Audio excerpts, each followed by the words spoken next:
MC Jean Cassette, bonjour. Bonjour. Merci de nous accueillir pour Art des Mystiques au Baroque Café. Merci à vous de m'accueillir aussi. Je vais te demander dans un premier temps de te présenter. Alors, je m'appelle MC Jean Cassette. Je suis chanteur slammer funky, groover poétique. Et je fais musicalement ce qu'on appelle du pop-up. T'as quel âge? J'ai 43 ans. D'accord. Donc tu as commencé dans la musique il y a combien de temps? J'ai commencé en 97 avec un groupe qui s'appelait Pedro Liguane. J'étais chanteur. Ouais. Et tu écrivais déjà J'écrivais, mais je ne composais pas à l'époque. D'accord. Donc, par rapport à ton parcours musical, il n'y avait pas de... Tu n'es pas musicien à la base. Non, je ne suis pas musicien. Donc, dans cette expérience, tu étais chanteur avec d'autres musiciens. Voilà. Alors, comment se sont passés les débuts d'MC Jean Cassette? Alors, ça s'est passé il y a 3 ans. Ouais. En fait, j'ai commencé en 2007 à composer quand j'ai découvert des logiciels informatiques qui permettaient de pouvoir composer chez soi à la maison. Et puis, j'ai vraiment commencé ce projet à écrire des textes il y a 3 ans, ça, donc en 2011. Et pourquoi ce nom d'MC Jean Cassette? Alors, ça vient de, je ne sais pas si vous le savez, d'un sketch des Robins des Bois, qui officiait à l'époque sur Comédie, et ils aimaient donner des prénoms improbables à leurs personnages, puisque c'est un prénom composé, il y a un tiret, donc c'est comme Jean-Pierre, Jean-Michel. Et il y avait un Jean Cassette dans un sketch, ça m'avait fait rire. Et depuis, un copain m'appelait toujours Jean Cassette, et au moment où j'ai cherché un nom pour ce projet, ça m'est revenu comme ça, comme une évidence. Ça s'est imposé à toi. Voilà. Ok. Quel a été ton parcours donc, depuis 3 ans? Depuis 3 ans, je fais essentiellement des cafés-concerts. Donc j'ai joué ici au Baroque, j'ai joué un peu sur Reims, et beaucoup sur Charleville. D'accord. Premier concert, c'était à Reims? Premier concert à l'Entrepôt de Café à Reims, ouais. D'accord.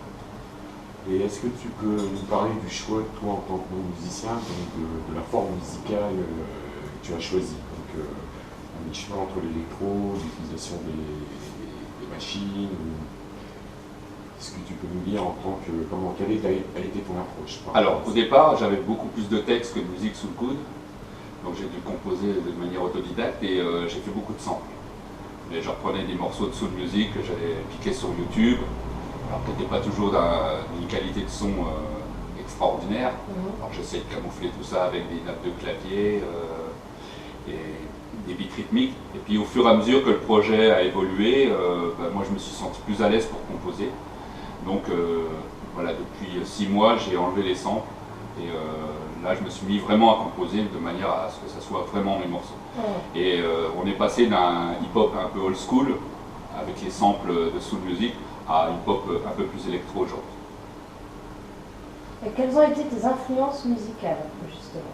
Alors, beaucoup de compositeurs de musique de film, comme François de Roubaix, qui a fait des films dans les années 70, essentiellement, et beaucoup R. Groupe électro, j'aime bien le côté rétro-futuriste, un son un peu vintage des années 70, Kraftwerk aussi, voilà tout ce qui a été à l'origine de l'électro aujourd'hui. Et niveau écriture?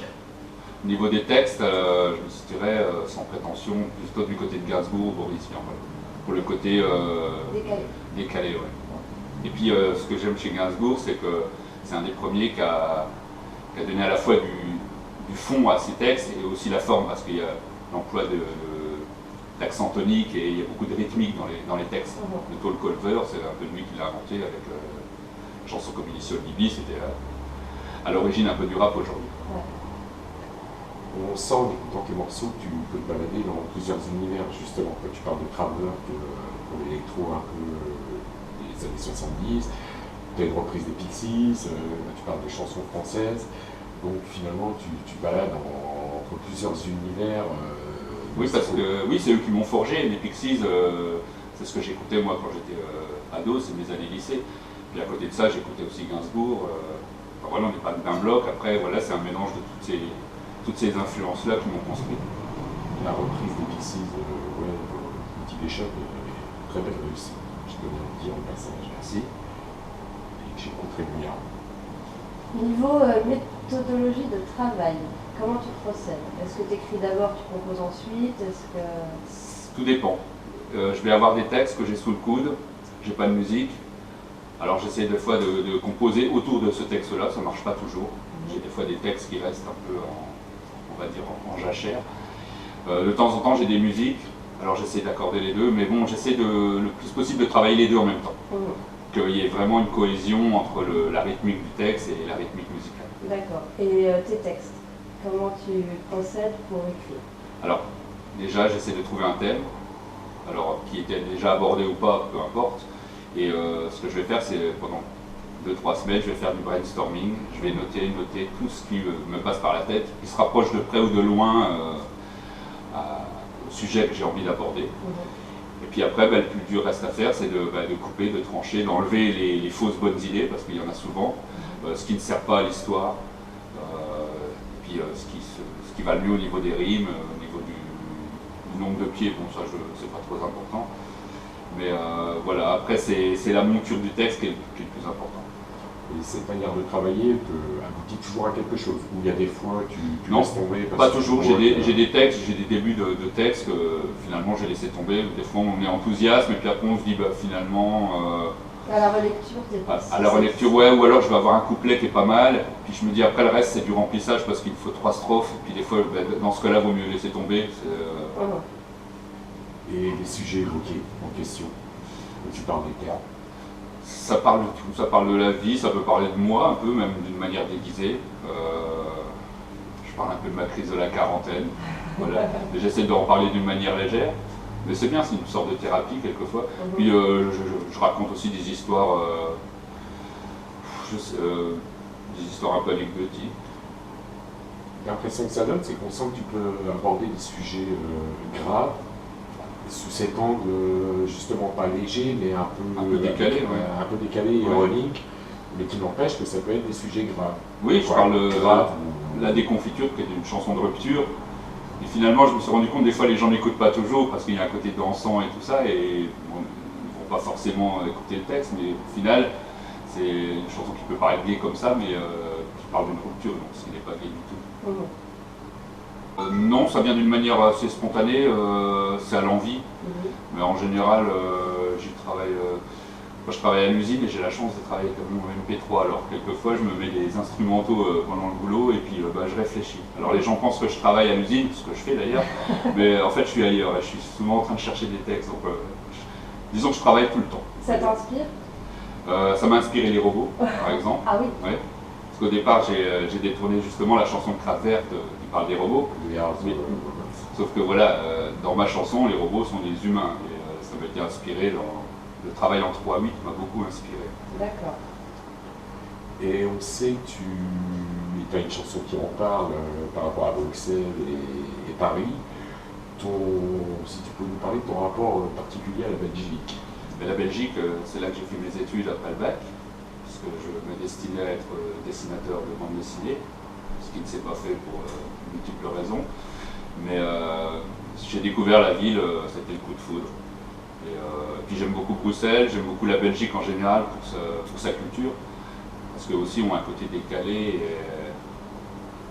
qui ne se prend pas au sérieux et pourtant qui font des choses vraiment intéressantes, que ce soit dans le cinéma ou même dans la musique. Est-ce que tu te sers de la BD pour des visuels, pour des clips Je m'en sers, oui, pour les affiches, pour les visuels. Sauf qu'aujourd'hui, je ne dessine plus à la plume, voilà, je travaille toujours avec l'ordinateur. C'est vrai qu'il y a quelque chose de belge chez toi.